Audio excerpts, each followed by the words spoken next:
Hi, everyone. Welcome to the Lion's Den, panel hosted by Elect STEM, Pitch Your Science-Based Policy Intervention to Real Politicians.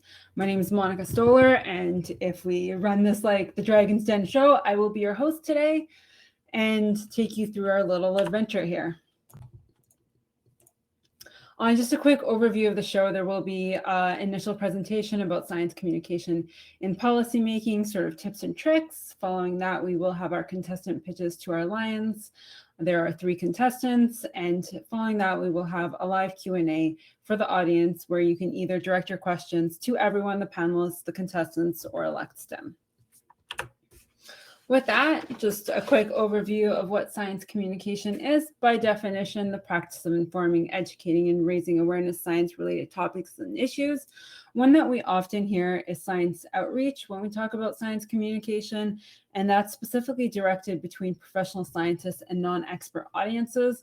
One that's a little less common and that us scientists might just call regular communication would be expert to expert communication, which is considered in reach, and that can be of similar or different scientific backgrounds.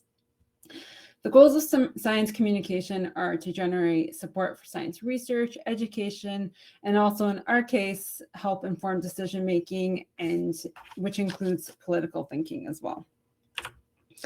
Some important things you want to consider before you're talking to politicians about science-based policies is understanding your audience, knowing who your audience is.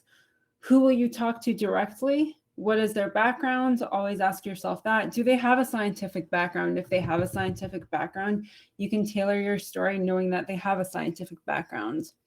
Another important question to ask yourself is, what level of government does your policy affect the most? It doesn't always make sense to go to the highest level of government, and which level of government will likely spur the most immediate change for your policy? Politicians and senior policymakers don't always have a lot of time, so be sure to communicate with short, actionable information. But if you're targeting experts or less senior policymakers, you can give them a little bit more detailed information. Again, keeping in mind that non-scientific language might be the best way to go if they don't have a scientific background. These are often advisors who you can also bounce a lot of ideas off of and start discussions that way. If you're communicating to the media likes hooks for a story, likes to get the readers really engaged in their story. So think about a really catchy phrase or sentence to bring attention to your science policies. Citizens, the everyday person, really wants to know what's in it for them. How does the policy directly impact them, and what do they get out of it? So be sure when you're communicating with the general public to take that into consideration. So when it comes to telling your story, there's the story whale that's often referred to in a lot of storytelling. This is great for effective communication at any level. You can apply this to writing research grants, to writing journal articles. Essentially, anywhere you're telling some sort of story, you can apply the whale. The most important thing is to have a clear takeaway sentence or message, which is called the hook, that gets the reader really enticed and excited about what you're talking about. After that, the context is really your background information, sort of setting the stage for what will soon be the climax of your story. In the context of policymaking, your climax is likely going to be the solutions to the problem that you're trying to address, how they can affect society, and how they can improve the lives of society as well. And when it comes to wrapping up, just bringing everything back together again and sort of showing how this affects the benefit of the public the most. When you talk about your science, make sure you talk about it from a personal story, give them your story of the science, but also show how your story is applicable to the entire world and society as a whole. So make it personal, but not too personal. Be sure to communicate your science policies to friends and family, especially if they're non-experts. This will help you learn how to tailor your message and repackage it for other non-experts. When it comes to communicating to policymakers, it is very important to have clear and actionable recommendations. Provide specific recommendations so it's easier for your audience to act. Don't just say we need to tackle climate change, for example, or there's a lot of health misinformation. Give some realistic suggestions and actionable items. So in terms of health miscommunication, we can suggest that having outreach early on in the early stages of research could help alleviate some future miscommunication. Your suggestions should be feasible and they should fit within the goals and budget of your audience or the policymakers you are pitching to. Ask yourself, was this something that they recommended or committed to in the past? If it is, this is likely top of their goals and will fit in well and will likely have your support early on. Remember that policy recommendations are not the same as advocacy. As a scientist, you can be more evidence-based and objective. You can show policymakers both the pros and cons of different policies and help them weigh their options that way, rather than just standing on one side of the fence and trying to prove your point. When it comes to high-level political communication, ask yourself, why are you engaging the policymaker and what are you asking from them? Are you asking something realistic? And how can they help make your science policy a reality? Identify the issue with a narrative about how science plays a role in resolving a difficult situation. Discuss how an evidence-based approach will offer tangible and actionable solutions. Explain why the issue in science is important to the politician and how it improves the lives of citizens. Remember, politicians are public servants. Their goal is to serve their citizens and the public. So be sure that they can see the outcomes of your policies when it comes to positively affecting their citizens. Aim to build trust and increase the credibility of the science, as well as drive courage and build awareness. Most often, listening to concerns and having an empathetic approach to science communication is the best way to build trust, even if you have differences of opinion. So have an open conversation, have a continued conversation, and be empathetic in your approach to communicating. Another way to master communication is to provide some written content. Keep in mind, like I mentioned, policymakers don't always have a lot of time. You need to be brief. You need to make your point very clear and very quickly, but they love to take some written material home, have a look at it, and also share it with their colleagues. When considering written material, organization, brevity, and clarity are the more important than wit and style. Again, follow the same sort of whale when it comes to storytelling. Don't forget the hook. You want to have a hook early on so they keep reading your policy. Get someone else to read your policy. Again, similar to pitching your policy to friends and family, get someone else to read your written material, ideally a non-expert. Do they understand it? Do they have any questions that you can clarify right now so your policymakers understand it better? Another thing that's very important is using visuals in your writing. Often a one-page infographic summarizing a bunch of complex points into take-home messages is a very effective way at engaging the audience. Timing may matter when it comes to policymaking. So strategically select when you engage your politicians. Something to consider is electoral and legislative calendars when choosing time to discuss your policy. Often you want to engage politicians early on in the term. This is when policy priorities are being fleshed out and your policy may come into higher priority. It is always a good idea to start talking to people early on and have a productive conversation and continuous conversation going. Be sure to schedule a meeting. Like I've said, they're very busy, but they love to hear from their constituents. Again, they work for the people, and especially from scientists when it comes to making science-based decisions. Be prepared. Representatives have busy schedules. Meetings are also often booked weeks and months in advance, which also helps you become properly prepared for the meeting, get lots of feedback from non-expert family and friends, and be ready to answer any questions that may come up. It may not always go as well as you think. Just like in scientific experiments, they don't always work the first time. And there's a lot of parallels that we can draw between the scientific process and policymaking. Step one would be to identify the research area in your scientific field. In policymaking, research the policy that you want to pitch. The second step would be to schedule a meeting where you're also going to prepare for your meeting. And that is essentially designing your research study. Third step is to carry out your research, which the third step in engaging policymakers would be to tell your story to them. Fourth step would be follow up. Similar to research, you want to follow up on the research you carried out and analyze your research results. Finally, the last step would be to publish your results. And the last step in policymaking would be to keep the communication engaged. Publishing your results is a form of communication. Having continuous engaged communication in policymaking is a very similar parallel to that. As you can tell, this is very cyclical, and it is important not to give up and that you need to alter your tactics when it comes to policymaking if they aren't successful the first time, much like you alter your scientific method if your experiment doesn't work the first time. It is also very important to get the public involved. Like I've said a few times now, our policymakers are public servants. They are here for the public, for the greater good of the public. Getting the public involved will help amplify your message. Also, in today's day and age with a lot of technology, think of novel ways to use communication. Social media is a great one. It's also sometimes a bad one, but finding some science or research influencers, which there's a lot of up and coming ones, and a lot of them are on TikTok these days, is a good way to find partnerships and get your voice heard across. Something you can also consider doing on your own is write blogs and opinion pieces to reach a broader audience and sort of have a history and an online presence. Finally, never give up. Continue to engage in policy. Build a strong support network, whether it's with other experts, nonprofit organizations, like I just mentioned, some influencers, or the public. Partnering with people and institutions who have similar ideas to yours is a great way to create a collective case. Many voices are often louder than one. Once the connection is established, like I showed in our cycle, be sure to always follow up and keep the conversation engaged.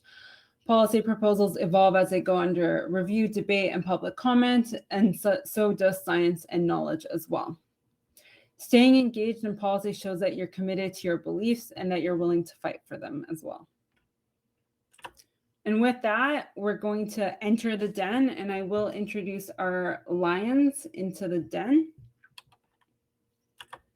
Up first, we have Dr. Andrew Weaver, who is a former MLA of Oak Bay, Gordon Head in Victoria. He is also the former Green Party of British Columbia leader. Prior to his election, Dr. Weaver served as the Canada Research Chair in Climate Modeling and Analysis in the School of Earth and Ocean Sciences at the University of British Columbia. He has authored and co-authored over 200 peer-reviewed publications and scientific papers and was the editor-in-chief of the Journal of Climate from 2005 to 2009. Dr. Weaver is also the fellow of the Royal Canadian Society, Canadian Meteorological and Oceanographic Society, the American Meteorological Society, the American Geophysical Union, and the American Association of the Advancement of Science. In 2008, he was appointed to the Order of British Columbia. In 2013, he was awarded the Queen's Diamond Jubilee Medal. Welcome to the den, Andrew. Thank you very much. Our next lion is Butila Karpoche. Butila is a member of Provincial Parliament for Parkdale High Park in Toronto. In June of 2018, when she was elected, Butila made history by becoming the first person of Tibetan heritage to become elected in public office in North America. Butila is active on issues of social justice and public health. She is a longtime advocate of affordable housing, workers' rights, and public health care. An epidemiologist by training, Butila is a public health researcher focusing on the social determinants of health. Butila holds a degree from the University of British Columbia and University of Toronto and is also a PhD candidate in public health policy at what was formerly Ryerson University. She also received the RBC Immigrant Diversity and Inclusion Project Award. Welcome to the den, Butila.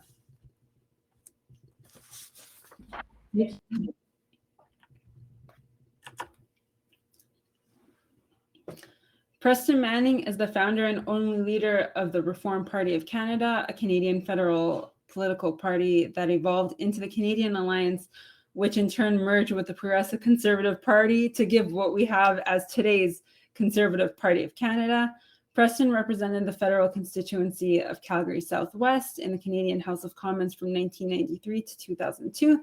He served as the leader of the official opposition from 1997 to 2000.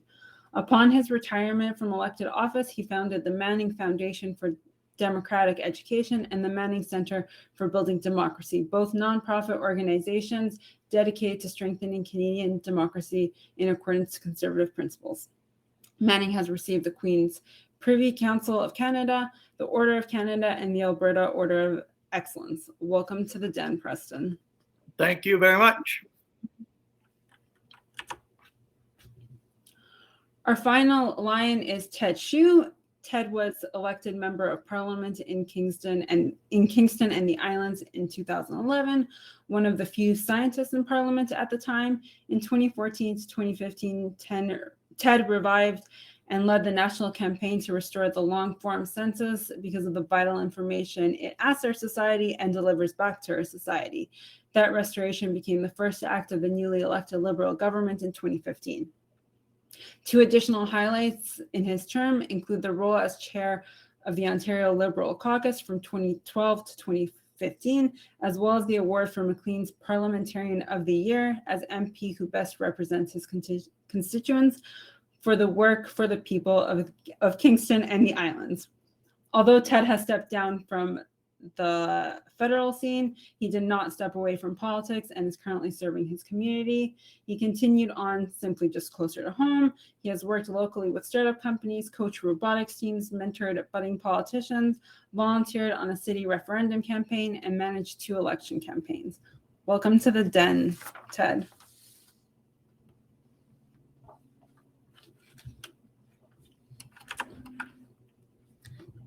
And with that, I would like to welcome our first contestant, Liana Karlanowski. Liana is a PhD candidate in psychology and behavioral neurosciences at the University of Toronto. Broadly, she is interested in the interactions between the stress response and social behavior. Outside of the lab, she is heavily involved in student science policy groups such as the Toronto Science Policy Network and is interested in pursuing a career in science policy and community outreach. Welcome into the Den, Liana, and take it away. Thank you so much, Monica, for the introduction. I'm here today to talk to you about traumatic brain injury among incarcerated individuals in Canada's justice systems, and to provide some recommendations to help support these individuals. I'll start by defining traumatic brain injury, or TBI. It is a serious injury caused by a bump, blow, or jolt to the head. Individuals who suffer from TBI often have trouble with attention, memory, coordination, and regulation of their emotions. TBIs are overrepresented in justice systems around the world. As many as 80% of all incarcerated adults have experienced at least one TBI, with around half of them experiencing their injuries before committing their first crime. In Canada, those with TBI are 2.5 times more likely to be incarcerated in a federal prison.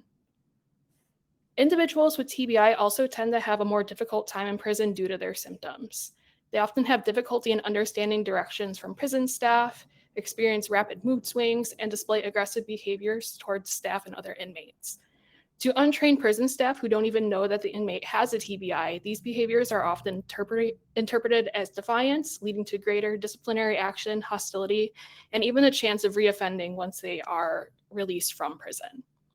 With that being said, I would like to propose 2 policies to address these issues. The first is to improve and standardize the screening procedures for TBIs across all federal prisons. Currently, one of the more common practices is to simply ask someone if they've ever experienced a head injury. However, most individuals with TBI actually don't even know the answer to this question. The most ideal scenario would be to have licensed neuropsychologists screening inmates with standardized neurocognitive assessments, but even simply asking inmates to more broadly indicate their injury history will paint a better picture of their possibility of having a TBI. The second policy is to develop a training program for prison staff to identify and understand the needs of inmates with a TBI. Even simple training modules such as on the causes of TBI, the prevalence of TBI in the justice system, and the symptoms associated with TBI all show promise in improving communication between inmates and staff. With better communication comes a better chance that prison will help with the rehabilitation and preparation of these individuals to re-enter society once they have served their time. With that, I hope that these are policies that you can support, and I thank you all for listening. Thank you, Leanne. Andrew, what are your thoughts? Well, first off, going into this, I was wondering whether we needed a Kevin O'Leary or not, and I've decided not to be Kevin O'Leary. So my thoughts are, I mean, somewhat cynically, why is it that you would propose us training the guards as opposed to doing something for the inmates and help them with the recovery? Why would we put your policy pathway of education of guards ahead of a policy pathway for helping the inmates? I don't understand. Yeah, that's absolutely a great point. And I think sometimes you need to just pick your battles. We're always going to have people in the system that have TBI. So ensuring that our guards are better educated on the practices will help with their interactions in the future. Okay, I believe all your statistics on that because I remember being lobbied by the TBI group in British Columbia, and I did tour TBI institutes here, and I do accept the numbers you're saying. But here, from someone who's got myriad things to worry about, why would I spend one iota of time worrying about inmates in a prison when I can't even put bread on the table of children living in poverty in downtown Vancouver? How is this a priority? And why should I make this a priority? Yeah, absolutely. Many of these people that suffer from these injuries and that are in the justice system are people that have suffered from poverty in the past. So ensuring that we can support them as they make their way back into society will help with that. And how much is this going to cost? And where's the money going to come from? And who's going to communicate this to the victims of the people who are in prison that we are now spending a bunch of your money to train guards to take care of them better, whereas I might be Johnny's mother and Johnny was murdered by said inmate? I mean, I'm feeling very uncomfortable with this whole proposal. Just so you know, I'm not, but I am for the purpose of this show. So please, Yeah, please, yeah. Those are all amazing. No worries. Those are all amazing points. And when thinking about money, there's a huge strain on the financial system when we have inmates being released from prison, reoffending, and then coming back into prison. We end up paying way more money for that process than we would if we just train our guards in the first place. Oh, so you think that this could actually save the taxpayer money? Aha. So my advice is, as you pitch to the other lions in this, is you focus on the savings because we gotta balance a bunch of budgetary requirements. And if you're proposing saving money, well, let's talk about this. But I didn't get that from your presentation. With that, Ted. Thanks very much. So I guess I am wondering about the screening and why is it too late to screen when we get to a federal correctional institution? Should we be screening earlier? Maybe in school. Maybe provincial correctional institutions should have this screening as well, because not everybody goes to a federal correctional institution. Yeah. Why are we waiting until they get into the justice system in the first place? Yeah, that's an amazing point. And I totally agree that this is something that should be screened even more commonly because, like I said, many people don't even know that they've ever experienced a traumatic brain injury. Like a lot of times this information comes out after you ask them, hey, were you in a vehicle accident before? Have you suffered a fall? So it's not always known. So I agree that more screening in general. And is this distinct from fetal alcohol syndrome and things like that? Yeah. It is distinct. Okay. So because I can imagine there would be a need to let people know about that for somebody who needs help and could put themselves and others in danger if they get involved with the justice system in some way. Yeah, they definitely experience a lot of the same. They experience a lot of the same symptomology. So many of the interventions would be similar. Okay, and maybe some of the same misunderstanding amongst people who are not familiar with the effects of this sort of effects on the brain. Is that fair to say as well? Yeah. Okay. Great, thanks, Ted. Patella? Thank you so much, Leanne, for your presentation. I think that along the lines of the questions that other lines have had, it does seem that the prevalence of TBI among incarcerated folk is very high. So for me, begs the question, how do we prevent people from suffering from TBI in the first place? And I think rather than take a downstream action, such as educating guards, I feel like it's almost too late then. Maybe your pitch can be about, education, public education. I would go as far as saying maybe educating people in the justice system to show that this is not because, that the person's TBI has resulted in that may have led to the person being incarcerated. So the approach that we might need is a more restorative justice approach as opposed to a punitive approach.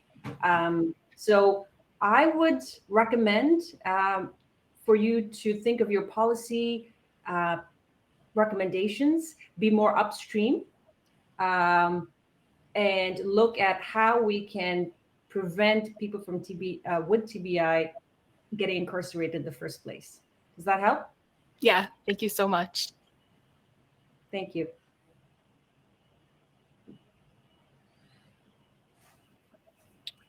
Okay, well, thank you, Leanne, for that presentation. I'll mainly comment on the form of your presentation as to how to make it maybe more effective with a politician. You as a scientist tend to be what's called a source-oriented communicator. You start with where your head is at, which is on these TBIs, and then you move to how it might connect with me as a policymaker. And that's perfectly appropriate in the scientific community, but a better approach is a receiver-oriented approach where you start with what I might be interested in, connect that to TBIs. And the reason that's important is that the politician is sitting there is, if I buy this policy, or if I agree with what she is saying, how will I explain that to that media person when I step outside this room and they ask me about this issue? So if you were to start by saying, look, there are people incarcerated in prisons, and you political people have a role. You have passed the laws that got them there, but some of these people are there because of these traumatic injuries, and I have to say will show you a way of dealing with that more effectively. You see what I'm kind of getting at? Putting it in its politically communicable form, as distinct from the source-oriented form. The second thing is, and Anthony touched on this today, the responsible politician is going to ask, what will this cost? And you're better to try to answer that question in advance rather than let him guess, and try to provide some estimate of the cost or the elements of the cost. And then you can make the argument, as Anthony mentioned, that but this will also save the public purse, and give them some numbers on how you think that would save it. So those would be my two suggestions. Make it more, put it more in its politically communicable form, which means in a receiver-oriented form rather than a source-oriented form, and deal with the cost question because it's in the back of the politician's mind, because if he responds to your proposal, he will be spending public money. Thank you so much. Great, thank you all. We do have an audience poll question. So we are going to take a lot of hypothetical timeline estimates here and assumptions. If this was a hypothetical motion, would you support this policy? And the poll should have popped up for you.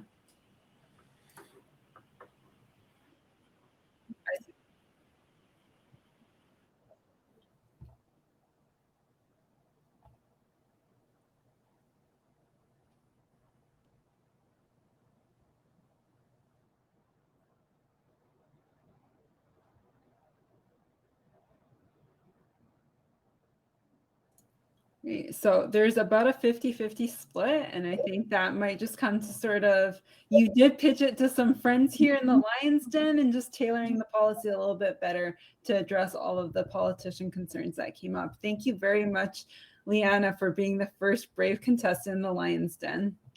Thank you, everyone. Up next, we have Dr. Shar, who is a postdoctoral fellow with the Faculty of Medicine at the University of Ottawa, a neuroscientist with over 17 years of research experience. Dr. Shar's work has been published in various high-impact journals and presented at regional and international conferences. She has been the recipient of numerous awards during her career, including the CIHR Postdoctoral Fellowship in 2021. Her research is focused on the mechanism behind the development of Alzheimer's disease, with a focus on impact of calcium signaling, metabolism, and oxidative stress on neurodegeneration. Currently, she is spearheading a project that strives to understand the mechanism responsible for the prevalence of Alzheimer's disease in women. Dr. Shar believes that her scientific training and acumen can be used most effectively in public services and plans to work in science and health policy development. Shar, take it away. Thank you so much for the kind introduction, Monica. So I'm going to pitch a policy idea that I had, which touches upon, my kind of passion project, which is understanding Alzheimer's disease. This policy proposal is more about addressing kind of the humanistic impact of Alzheimer's disease. So Alzheimer's disease and dementia are kind of used interchangeably because one of the most common causes of dementia is Alzheimer's disease. There are nearly 500,000 Canadians living with Alzheimer's disease or dementia currently, and this number is set to double in the coming decades. Dementia is a chronic and progressive neurodegenerative disease. Over time, the condition results in symptoms that affect personality, language, and cognitive skills. Eventually, it can get to a point where the patient is unable to perform even, basic daily tasks like bathing or getting dressed. The primary caregivers for people with dementia are usually children or spouses, and they often tend to be the sole source of kind of social or interaction or emotional support for patients. And unfortunately, providing this level of care places an enormous strain on families and their loved ones. So caregivers for persons living with dementia are almost twice as likely to express that they suffer from caregiver distress compared to caregivers of other seniors. They also tend to end up spending more time caring for a person living with dementia. This can have an adverse effect, not just on their emotional well-being, but on employment status and financial stress as well. So here I'm proposing the introduction of a voluntary, financially incentivized internship program, urging students planning to enter a regulated health profession in Canada to step up and provide respite care to persons living with dementia. So students entering these regulated health professions receive years of medical training and patient care experience, and they also possess empathy required to provide respite care. Health professions across Canada are governed at the provincial or territorial level through public health legislations, and these task autonomous regulatory bodies to license and discipline health professionals under their purview. These regulatory bodies, with financial and logistical support from their corresponding provincial or territorial governments, could help establish such a voluntary internship program. And local dementia societies and practicing medical professionals could provide insight into the need for respite care within a community. And they could also be very effective in kind of matching up students interested in doing this with, based on their experience and training to patients in the community. Acknowledging that this is not going to be easy on the students, acknowledging the stress, we could incentivize this program by providing things like discounted licensing fees through the regulatory bodies, tax breaks on future income for a predetermined amount of time, excellence in service awards, and also maybe offer free psychological counseling for participating students. So the thing is, with this program, it kind of has a three-pronged effect. It will provide people living with dementia some much needed, additional social interaction, and it will provide kind of respite for the primary caregivers of persons living with dementia. And On top of that, students entering into various regulated health professions in Canada can now get extra patient care experience through this program. So I look forward to hearing what you guys have to say. Ted, take it away for us. Great. Thanks very much for that presentation. I have a few questions. It sounds like because of the benefits that you are proposing for the students that they're not going to be paid. Is that right? No, yes, that's correct. It would not be, it would be a volunteering kind of program. And the thing is, students in these kind of professions do already volunteer. Like I went to an undergrad, so from undergrad it was a pharmacy school, graduate school was medical school, and I know, my colleagues and classmates, they always volunteered. So this would just be kind of harnessing that and using it in having a more directed approach to it. So is there a sense in which maybe you're taking away jobs from people who might be paid to do this? No, I think it's more for families who can't afford that kind of help and are the families themselves who are primary caregivers, right? So no, I do not think so. So it would basically, like I said, that's why these would be the kind of families who would reach out to dementia societies, like local dementia societies or Alzheimer's associations, to get help. There are already certain societies do volunteer programs based around this idea already. So it's kind of just expanding and making an actually directed program, especially one that harnesses kind of the power of med students, pharmacy students, nursing students, and things like that. Yeah. I guess one area that I can see that it might help is there's an issue with managing people in long-term care homes, for example, is that some residents need help eating, but a lot of people need help eating in a short period of time. And so it's very hard to manage that with permanent employees. And so having volunteer help, a lot of volunteer help in a specific period of time might help with the personnel management. But what about communities? So let's suppose I'm a representative of a community that's nowhere near a school, a medical school. So we don't get to benefit from that, right? I mean, it's in fact, I'm in exactly the opposite case, but suppose I wasn't, our community doesn't get to benefit from this idea.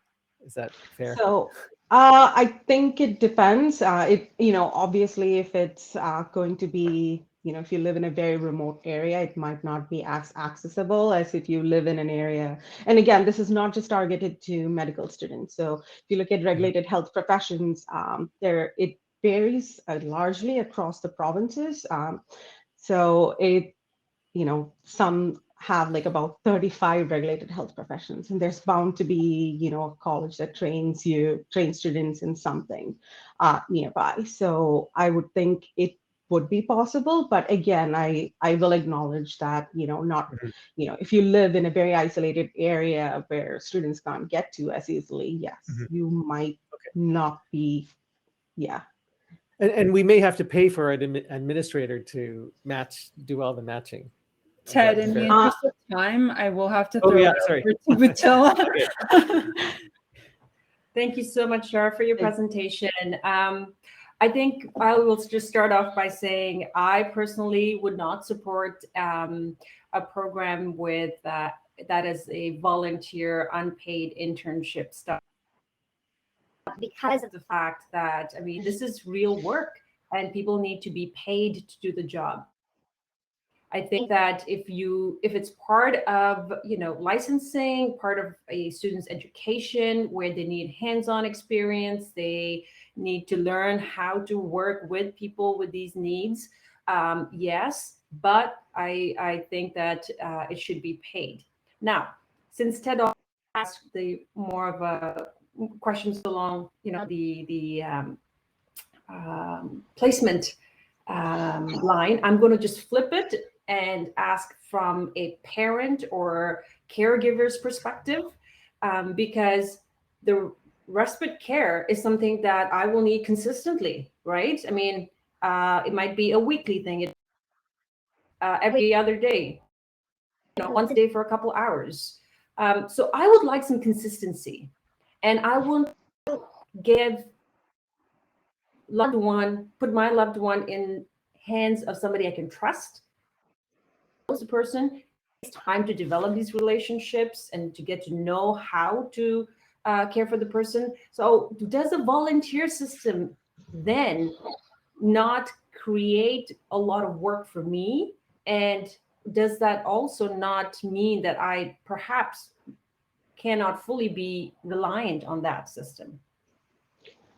So again, this wouldn't be a substitute for full-time care. Again, this is respite care. And before I start on that, I would like to just touch base and say that I realize I'm talking about a non-paid internship, but it is going to be, I do propose that it be financially incentivized.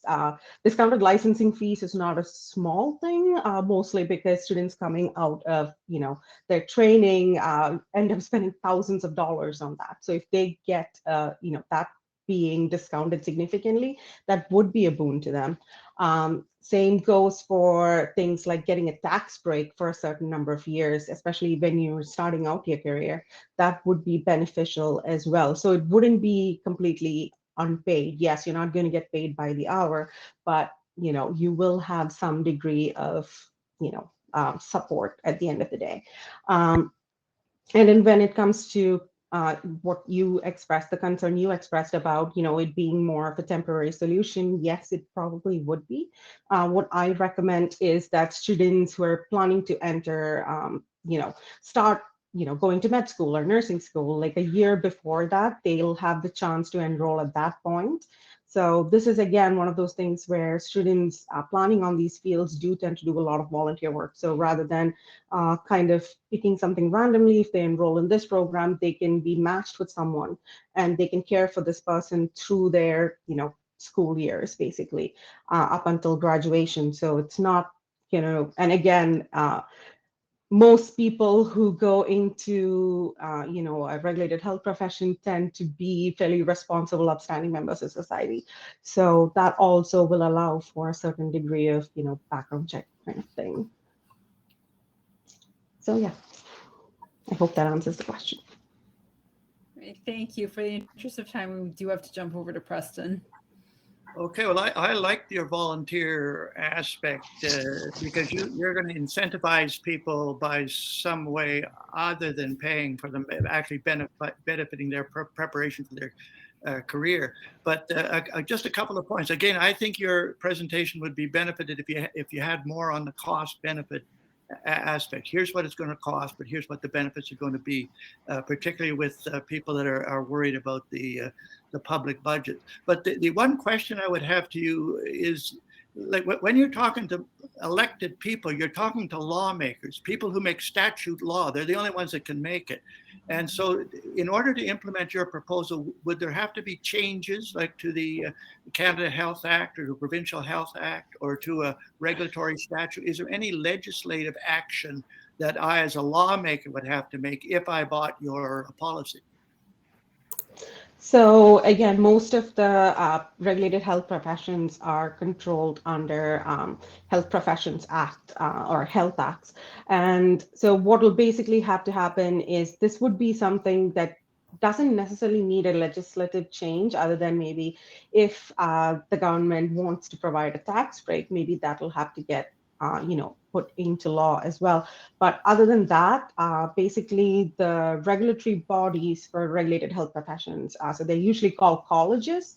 So the College of Physicians, College of Dentists, so they can actually set up the program. They will, of course, need help from the provincial government, especially if we want to do things like provide them with a tax break. Okay.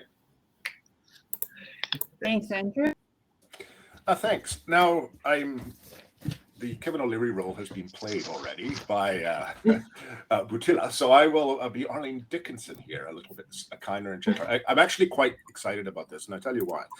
My mother has Alzheimer's very seriously, and I have been the primary caregiver of her and others in my family for the last 2 years. One of the things that we have in British Columbia, which is also a crisis, is housing. We have an issue with student housing. We have an issue with the availability of housing. Now, I agree with everything that President of your pitch and the ability to, tell me more why I want to do it. And it's not clear that you need legislative tools to do it, because it could be done through simple regulatory procedures. However, if you're introducing things like tax breaks for the services, as we have done here in BC for firefighters, for example, we give them tax breaks because they're essentially volunteer firefighters are going out there, putting their life on the line, and there is a concomitant tax break. That is something that would require legislature, and I would like to see more exploring that in the pitch. Coming back to the housing issue, is that where I would like to see this go further is that we have a crisis of housing in British Columbia. We have a crisis in housing where students can't afford or find a place to live. And we have seniors who can't afford or find care because of the, is there some means and ways where we could actually bridge the intergenerational gap where students could live with seniors, and thereby solving both problems, and pivoting to the point that Ted raised is if there are issues with respect to food management, although Ted, I will tell you, with someone with Alzheimer's, it's not intermittent help, it's 24/7 help. Is it possible to build your policy to partner medical students together with perhaps seniors and actually save housing? What's your view on that? And why I say that is we tried to push that policy here in BC. The final thing I will say, I disagree vehemently with my NDP colleague, and you must recognize, of course, my NDP colleague really is just fighting for trade union jobs, and that's why they're concerned. It's nothing to do with whether this is right or not. It's all about their union friends. Sorry, Butila, that's just for fun. So I actually think that's an amazing idea, Andrew. I not BSing at all. Like, I think that's actually genuinely awesome. Yeah, I think if we are able to, when we do the matching, especially if it's an elderly person who needs the help and, they have space in their home, yes, that would be, Butala, that would be another, financial incentive for them. So getting free room and board. And yes, a lot of elderly people, I don't know the exact math on this, but I'm certain there are elderly people who live by themselves. So having somebody living with them who's, a responsible person with medical training of some sort would, I think that's a brilliant idea, actually. I will be adding that to my proposal. Thank you so much for that, Andrew. Great discussion lines. Thank you. I will put up the poll again for the audience. Again, this is going to be a hypothetical motion, and is would you or would you not support this motion?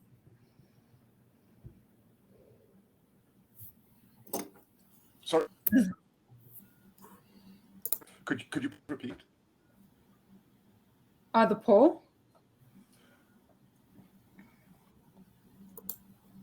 No, it's okay. I just had the problem with the computer is I had tings in both ears from other things that I took.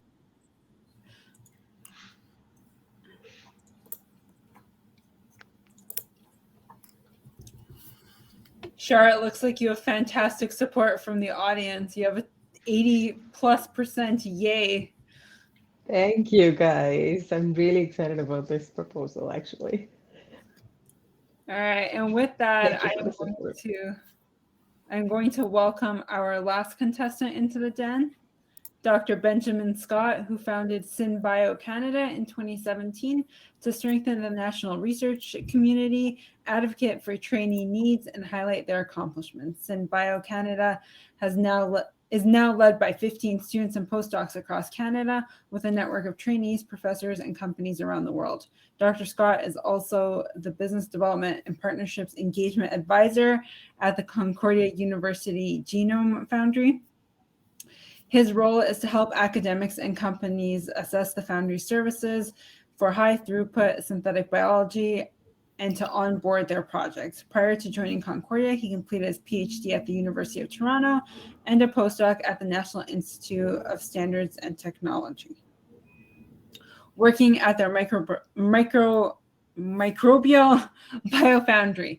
His research focused on engineering microbes to sense and respond to inflammation. Ben, welcome into the den. Thank you so much, Monica. And I apologize now. I realize that there's a lot of jargon in there, and I'm going to try to keep this presentation jargon-free. But thank you for the opportunity to present. Okay, I just want to screen. Yes? Okay, great. So imagine a world where we can grow industrial chemicals instead of extracting them from the oil sands, where beef and milk are produced without needing animals at all, and where drugs are cheaper and faster to produce, making first-class treatment possible for everyone worldwide. And where what we now consider waste becomes valuable as it can be turned into new materials and products, creating a circular economy. These technologies are not only possible, but crucial to accomplishing the UN Sustainable Development Goals, which Canada has committed to do so by 2030. However, unlike this image, these technologies are not at the scale of skyscrapers. These technologies start at the microscopic level. Synthetic biology is the engineering of life to solve problems. This is accomplished by inserting custom DNA into a cell, giving it a new function, and creating a positive impact on sustainability. Synthetic biology stands to revolutionize how everything is manufactured. And if we're creative and ambitious enough, this can be accomplished with having a positive impact on sustainability. We believe that synthetic biology can help achieve 11 out of the 17 SDGs, while at the same time creating jobs and driving Canada's future economy. Many other developed nations have already invested hundreds of millions of dollars into synthetic biology.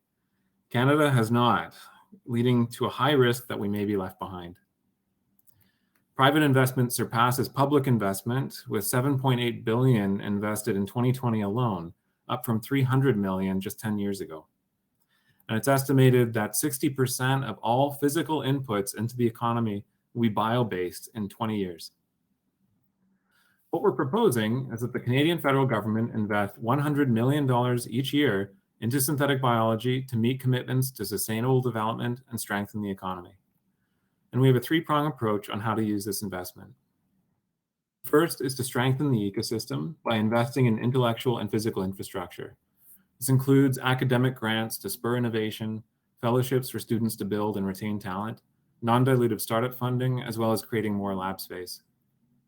The second is to fund and increase the uptake of remediation-based technologies. Many of these technologies already exist, but they're not reaching end users. So Canada must invest in and incentivize the use of bio-enabled solutions to remediate, mitigate, and offset environmental impacts of human activity. And three, fund disruptive synthetic biology technologies to replace or enhance existing industries with synthetic biology-enabled solutions. This includes replacing chemical production, enhancing food production, as well as the faster and cheaper production of new drugs and vaccines. Synthetic biology is crucial to sustainable development goals, and by making investments now, it will have an extraordinary impact on Canada's economy of the future and the future health of our planet. Thank you. Thank you. Patilla, you're the first line up. Thank you so much, Benjamin, for that presentation. I guess I will have to start by saying I don't know too much about synthetic biology, but it does sound like it has the potential to transform many sectors. My first question would be, what are the risks? And the example that comes to mind is like growing up, in Asia. We were told about the wonders of genetically modified foods. 20 years, we realized it was actually not very good.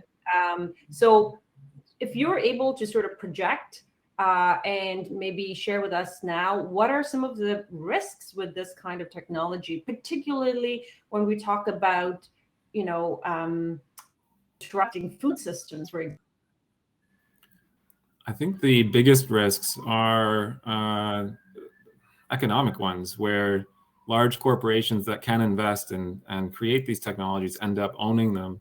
And those technologies are now out of reach for farmers, or the farmers are then reliant on seeds, for example, that are engineered and will only work with the crop or with the soil in their area. So I think it's more about,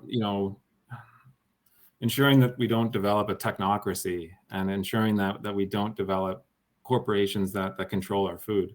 I think that's a big risk. The technology itself is pretty harmless, to be honest. There's certainly lots of, if people wanted to get really creative, there's potential for danger. But frankly, I feel that the technology itself is pretty harmless. So it's more about the economic risk of technocracies, personally, is what I think. Mhm. So, if the federal government is to invest hundreds of millions of dollars, as you propose, then would things like patents be under public ownership as well? That's a great idea. I think there could be strings attached to intellectual property. In fact, right now, I mean, research dollars are going into public research in Canada, but it ends up that the universities or the inventors end up owning it, and the Canadian public doesn't see a dime. So that's definitely an interesting model. I think public benefit in general, so whether it's public benefit corporations or public benefit intellectual property, I think that's a really interesting idea. And yeah, having some sort of strings attached to the money and the way that it can be used, the jobs that, for example, are created, for example, could be made to stay in Canada if there's certain strings attached. Because right now there's nothing. Right. So I would suggest maybe, incorporating some of that into your presentation while you are asking for public dollars, to make sure that the public benefit is apparent in your pitch. No, not just in terms of some sort of imaginative or intangible, benefits right now, but long term. You invest public dollars, the public stands to benefit from it. Should you achieve commercialization and move forward on it. I guess the last thing I would say is, for something that is like synthetic biology, that is not necessarily part of people's everyday learnings and topics of discussion, part of your pitch might benefit, because this is one thing that I would wonder is, what does it mean for me in terms of my daily life? Great, there is this scientific process and area called synthetic biology, but how does that impact me on a personal level? If you could have that in your pitch, I think it would go a much longer way in people understanding what exactly you're talking about. Thanks. Thanks, Patilla. Preston? Well, I find this a fascinating subject, Ben, but I have one question for you, and that, in a way, it's somewhat similar to Patilla's, but do you acknowledge the dark side of synthetic biology, and how do you guard against it? Years ago, for 1 year, I taught a course at U of T on politics and the genetic revolution. I knew nothing about the genetic revolution, but I brought in the human geneticists, the plant geneticists, the animal geneticists, and they told all the things that could be done. But the last guy I brought in was Dr. Cam Boulay from the Defense Department. And he told these students all those wonderful things those other scientists told you. There are people there who will turn it to destructive ends. And he got into biological war based on exactly the same science that those scientists who were trying to help mankind were doing. So my question is, do you acknowledge the dark side of synthetic biology, and how does a government, or how do we protect against it? Certainly, I think with any technology, especially high tech, there's a risk, and it's unavoidable. Unfortunately, that risk exists. I think what can be avoided, though, is any public dollars that we spend on this. We need to ensure that a scientist is able to explain the risk involved in their research. And my favorite advice to tackle that is to challenge all researchers to approach ethics and risk at the beginning of their project and not at the end. So to imagine both the cost and reward of performing their research before they perform it, and thinking only of, oh, well, this would be so great once it becomes a consumer product and people can buy it. That needs to be a discussion at the beginning. Yeah, but if there's scientists in North Korea in the military establishment that take your synthetic biology and turn it to bioterrorism, how do you safeguard against that? I don't know if it's possible. I mean, the technology is already out there. It will always be out there now, and it's only getting more complicated. So the cat's out of the bag and like it's too late. But what we can do is just ensure that we have the capacity in Canada to be equally as good, if not better, at using that technology and ensuring that all of the technology that's developed in Canada is for a positive benefit. Thank Andrew. Thanks, Preston. I appreciate that ethical argument, because it is one that we often have to think about in the decision-making table. On that note, I will say that you spoke my language with this presentation from beginning to end. And in fact, I made an almost identical presentation in the province of British Columbia, and we got a $500 million innovation fund here. Now, the difference between how we pitched it here is the timing. So you've pitched a generic 100 million. I would suggest to you that the time for you to pitch that would be a little, so we have, I mean, the budget submission process is going, it's basically done for the budget in the spring, at least in the province and federally too. There's always leftover year-end money, and governments are always looking to give away goodies as we approach March 31st.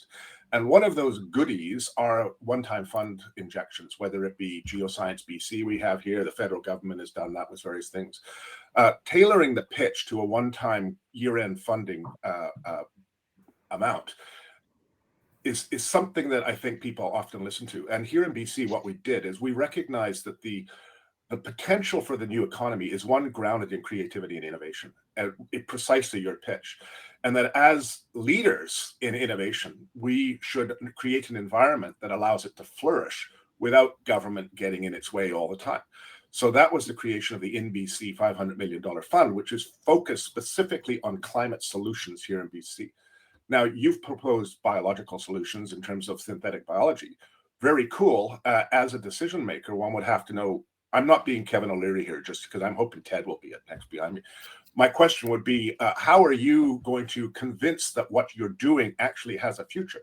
You pitched me, but I know a little bit about the science. Let's pretend I knew nothing of the science. I wasn't sold on the jobs. I wasn't sold on the potential. And what I was sold on was a scientist pitching a cool idea so that the scientists can have fun on the lab, but there's really no practical application to this because they haven't thought it through.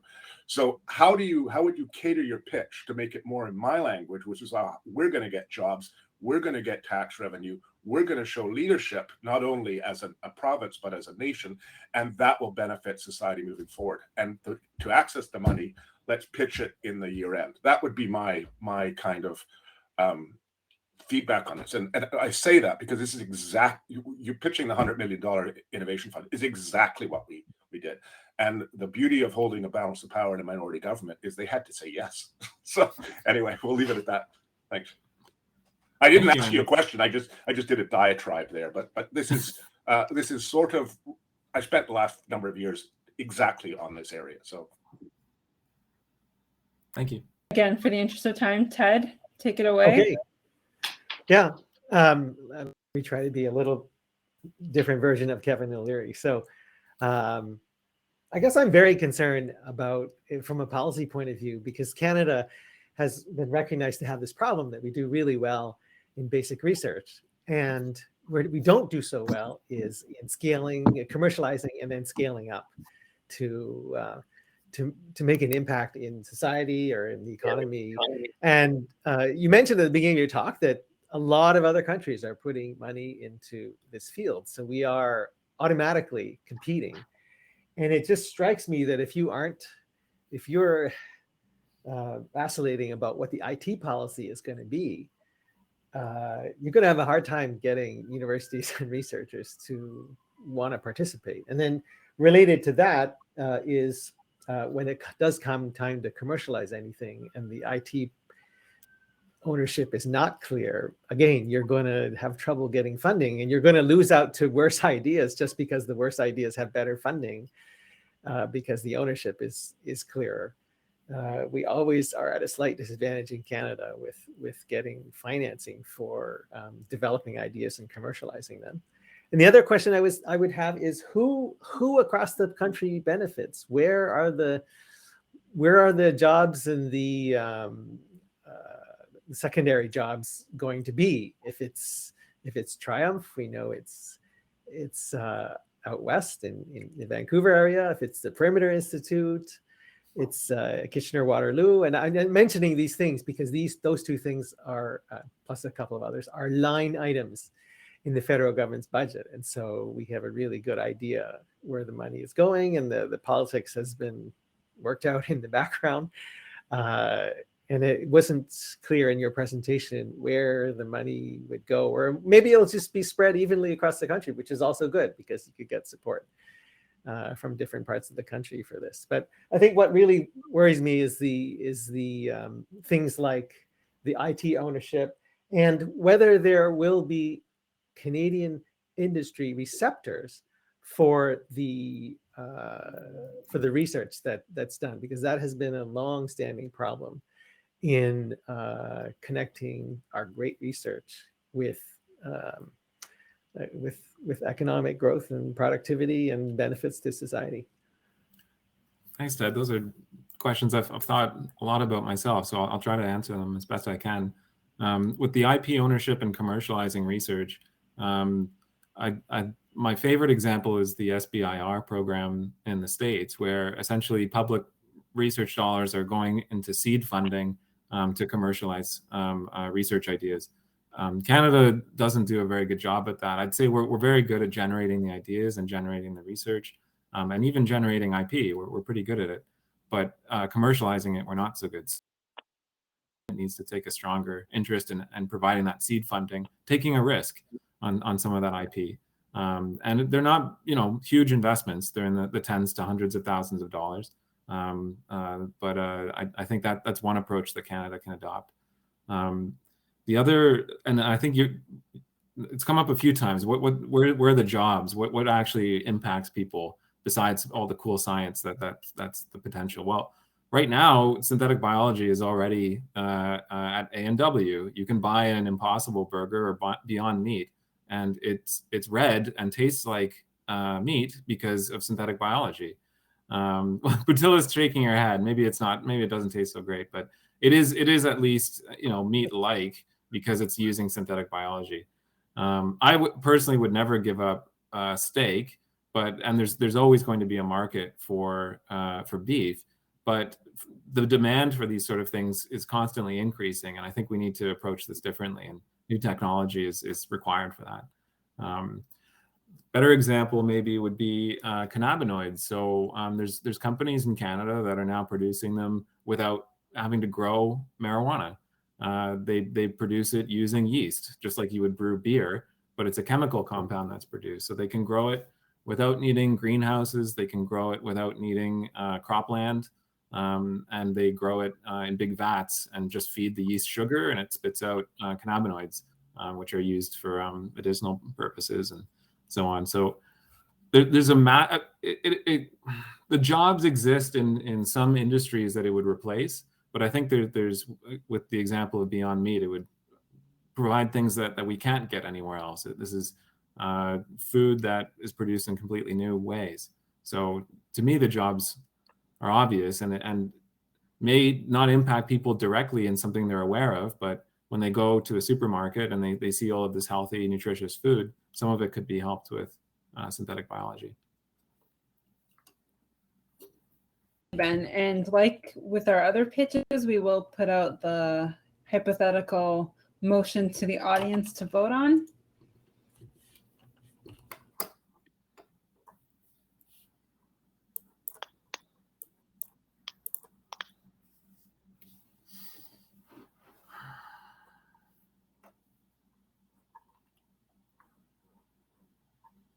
For three.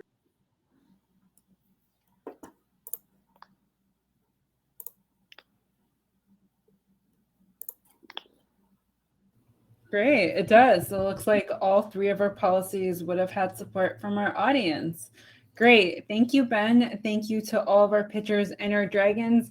In the interest of time, we do have to jump to the Q&A, but I will throw it. Hopefully we have some time at the end of the Q&A to get some final thoughts from the Lions, or you guys can sort of weave that into the Q&A. And we don't have any questions, so let's quickly go through some closing remarks from our Lions. Preston, take it away. Well, I don't want to sound like a broken record, but you'll notice that each of our presentations never got into the costs of what they were asking. Not one. And like I just think, particularly in today's, you've got to address the. Notice this when I go and visit the laboratories and scientific projects. I often ask, do you know, what does this cost? What does this piece of equipment cost? What does this process cost? And often the scientist does not know, or the answer they give is incorrect, because I check with the accounting people. And this is not a criticism, not blaming anybody. I just think it would very much, one fellow that had a better grasp on this was Art McDonald when we went to look at the neutrino project. Art could actually answer those questions, which was very impressive to some of us that were on the science committee. So that would be the first thing. I think these presentations could be improved by some acknowledgement of the cost, and then get into the benefits and the savings. It's not all negative, but get into that subject. The second is that all of these presentations are of this source-oriented variety. They start with what the scientists themselves are most interested in, and then try to relate it to what the politician is interested in. I think the more effective way is to start with what the politician or the lawmaker is interested in, and then back it into the science. You start where the other guy is and back to your position rather than start with your position. It's a fundamentally different style of communicating. It's a democratic approach to start, where you start with not what do I want to say to this audience, but who is this audience? What are they considering? What are they interested in? How would they explain what I am saying to them if they in fact understood it? So those would be my 2 points: cost and receiver-oriented versus source-oriented communication. Thank you. Andrew, any quick thoughts? Being Andrew, not being Kevin. I agree with exactly what Preston said. It's from when ideas are brought to decision makers, approaching that with a position of how I'm helping you rather than what I want you to do for me is a much more effective way, because we know what the problems are at the decision making table, because we are inundated with people telling us what these problems are. We don't want to know more problems. We want to have solutions. So help us solve a problem by getting in our heads, as Preston said, so that we can do it, and tell us how much it costs. And if it's going to save money, you're going to find doors open, right? So if it starts to save money, that's even better, because I'm all into that. And I recognize that there are, what you've seen on this panel too is, and I mean, is a slight difference in political positions. So you saw Butila talk more from the issue of the jobs. And why I raise that is that you will know that the NDP, their stakeholder group is traditionally, they have a lot of union support, whereas perhaps the Conservatives might have some big business support. If you're going to a government, you need to know who you're talking to. You wouldn't raise and pitch to Butila the notion of free labor, because it's foreign to her party. Not to you, I know, but I'm taking it a little bit extreme, Butila. But what I'm saying is, you wouldn't pitch to me something that when I was in the Greens, you wouldn't pitch to me a pipeline. Like, why would you do that, even if it's the best idea? Because it's not consistent with what we're thinking as a party. So it's catering the message to the person and making sure you're helping them and letting them know that what you're offering them is actually making their life better and easier, because that's really what they want. They're people too, and they just want to deal with problems, get them off their desk, and while working on other issues. Anything from you? Lots of things have been said that I agree about. Maybe I'll just get into the Q&A faster. I will pick a very little thing to comment about, and it's related to something Andrew brought up about the idea of getting students to live with seniors to try to solve 2 problems at once, namely housing for students and support for seniors at home. And there are solutions. People have tried that out, that program, and people have made it work on a small scale. But the problem with with maybe not a problem, but the challenge with that idea is that it's hard to scale up. And so often I find that you'll find an interesting solution to a problem or interesting approach to a problem, but it relies a lot on students and volunteer labor and people who are trying it out for the first time, who are willing to give a lot of their time and energy to set something up. And it's another question to say, can you scale it up? And I know, for example, in Hamilton, there's been a project to match students with seniors, but there's a lot of effort put into the matching, and it's not clear whether you can scale up from 20 to 100 matches to 1,000 matches, where you really will put a dent in the housing crisis. And so this scaling up question is important, I think, for that, and just to keep in mind.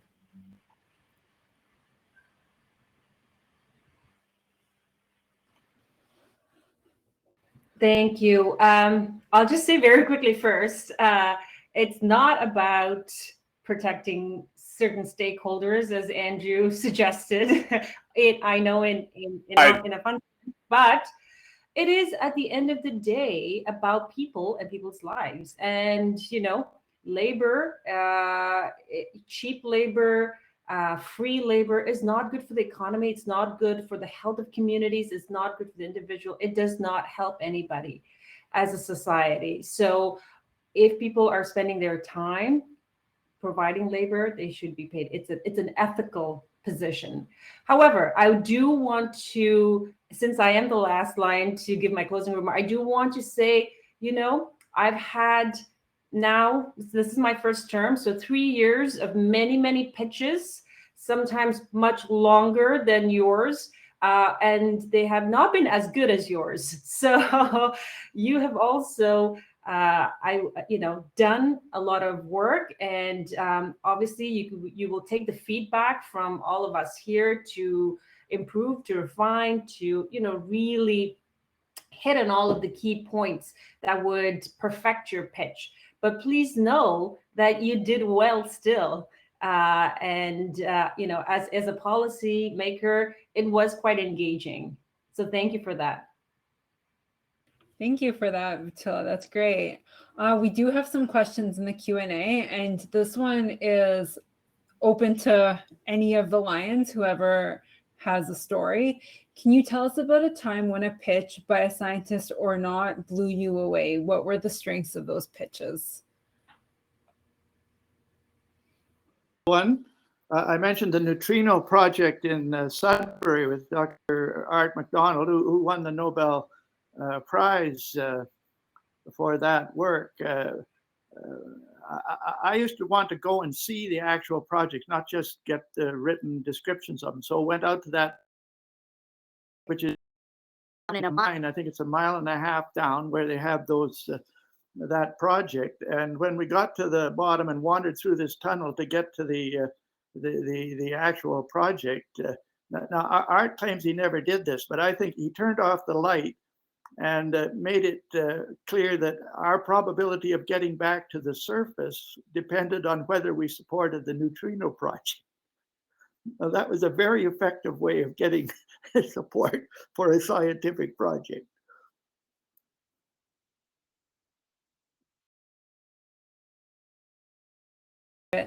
Sure. There's two that come to mind. One is small, but it was really innovative. And for me, what always got me excited is new innovative ideas. And this is a small little thing, but it's relevant to Vancouver, is we're going to have a gondola going up Burnaby Mountain, connecting to the SkyTrain down at the bottom.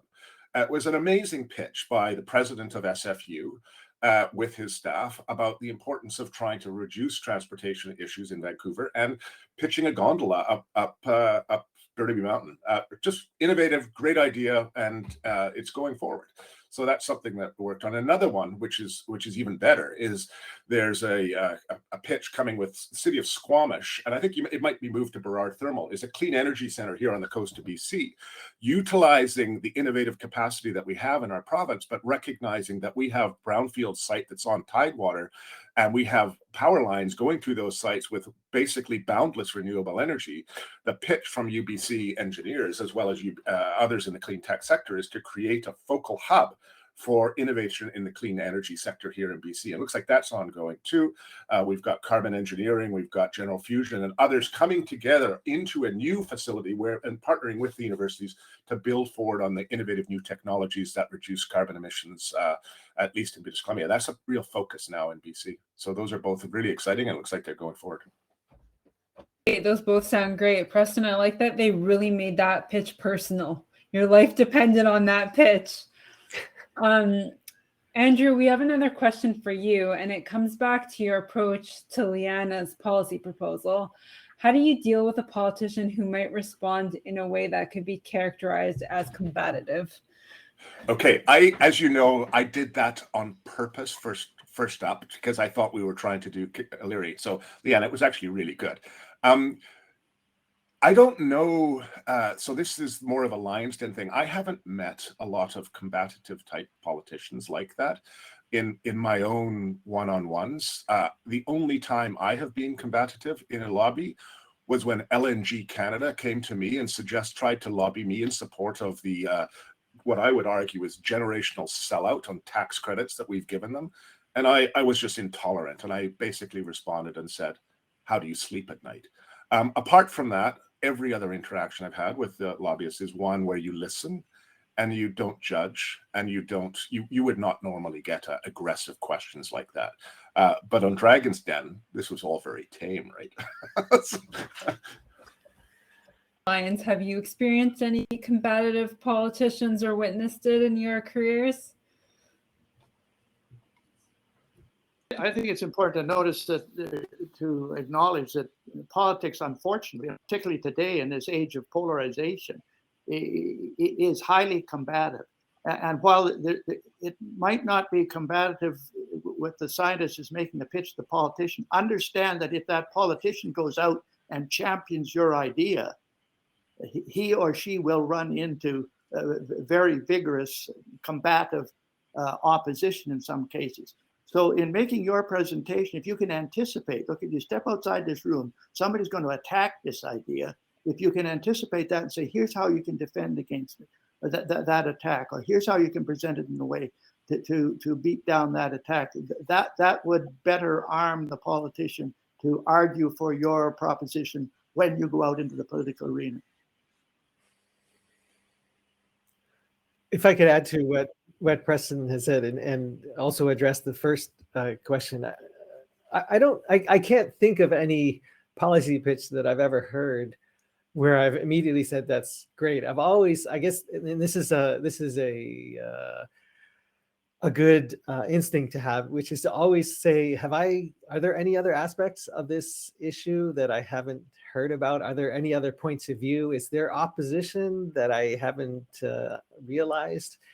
Because you should at least ask the question, well, why hasn't this been done already if it's a great idea? And what is the case for the other side? Try to really understand that and never believe that some pitch that you've heard about a policy idea is so great that it can't be looked at and carefully criticized to understand why there might be any opposition somewhere, or just lack of interest. That's the other thing, is to say, well, is everybody really going to be interested enough in this to prioritize it? So never think that you've heard everything about some issue, and never think that people are going to be excited about something as you might be. Thanks, Ted. Could I add, unless Batila's going to add? Before? Yeah, I just wanted to add a couple comments. One, I mean, this is in addition to the advice already given, is if there is a personal story, it's always helpful. Stories of things that people remember. I might not remember a statistic that you shared, but I will remember why you came to meet me. What is your passion behind it? And that aspect it has a huge impact. To me personally, it always does. So I think that, sometimes we tend to focus so much on the policy aspects, the technical aspects, we forget the human aspects. So if you have that, it's always helpful. I can't think of anything very, a pitch that blew my mind, but one pitch that worked for me that I, worked on, this was actually with my predecessor who I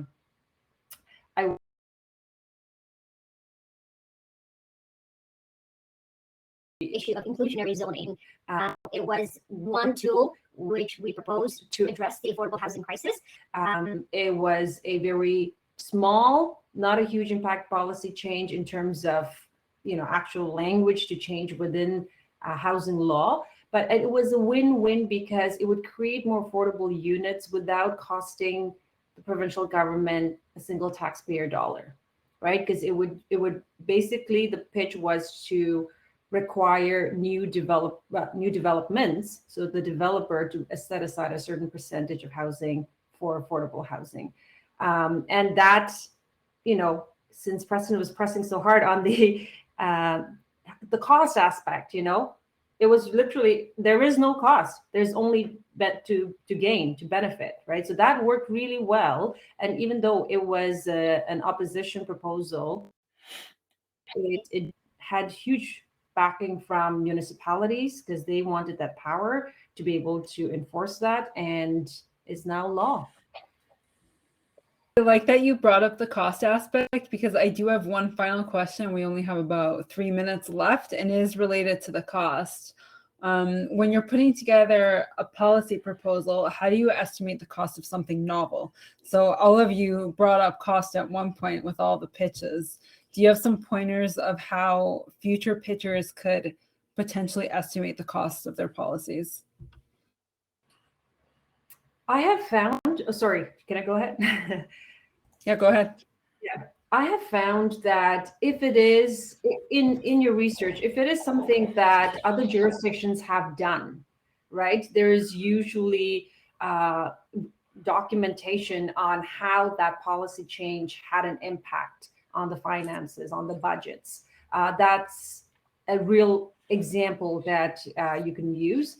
In terms of how budgets might be impacted, maybe at the provincial or federal level, there are so many resources within the legislature, within Parliament Hill, where you can contact the various ministries, you can contact the various legislative offices and just ask for their estimates.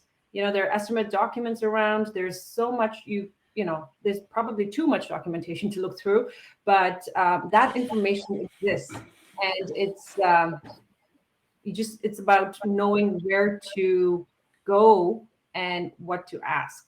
That's the part that takes a bit more time. Yeah, I Well, think one thing you could do is pitch a pilot. Yeah. Yeah, we're really good at that in Canada. We pitch pilots all the time, and we never take them to the next level, right? I think from the presenter standpoint, the most important thing is to sort of try to indicate that you have thought it through, and you'll get points for that, because you can count if a minister is going to take your idea seriously, he's going to or she's going to hand it to somebody and say, "What's this going to cost?" So if you get the first cut at it, even if it's not accurate, it's better than giving the impression that you haven't thought it through. If I could pick up on that, so it was a really interesting period for the last 3 years when we had the balance of power and minority government, because there was literally one vote and government would fall, and so every single policy in British Columbia we had the deciding vote on. So every single person in British Columbia was lobbying us, and in particular me, because they thought that we could do anything we wanted. So one of the step that we would go through on a lobby is we would, as Preston said, you get the points if you have the money, if you thought about it through. But more importantly, our next step is to check with stakeholders. When I say stakeholders, you might come in. Scientists often think they have the solution for everything. I did when I was a scientist before I got into politics. We are but one piece of information into a very complex decision-making process. One needs to go and explore, how will this affect people over there? How will this affect this industry? How will it affect those people over here? How will it affect the immigration policy over here? Because ultimately, we are elected to govern everyone, not just the one idea. So that is why it's often complex and why the cogs in government don't tick or turn as quickly as some might wish, because there are a lot of people that you have to check. And so my one advice is don't give up. It takes time. And I say that as a climate in the field in 1980s. And here we are today in 2021, finally with a climate plan in Canada. And I've been saying the same thing for 40 bloody years. And finally, we've got a climate plan. Thank you. And I have 5 seconds. Thank you to all of our attendees, all of our Lions, all of our contestants. Thank you so much. And hopefully we see you next year in person.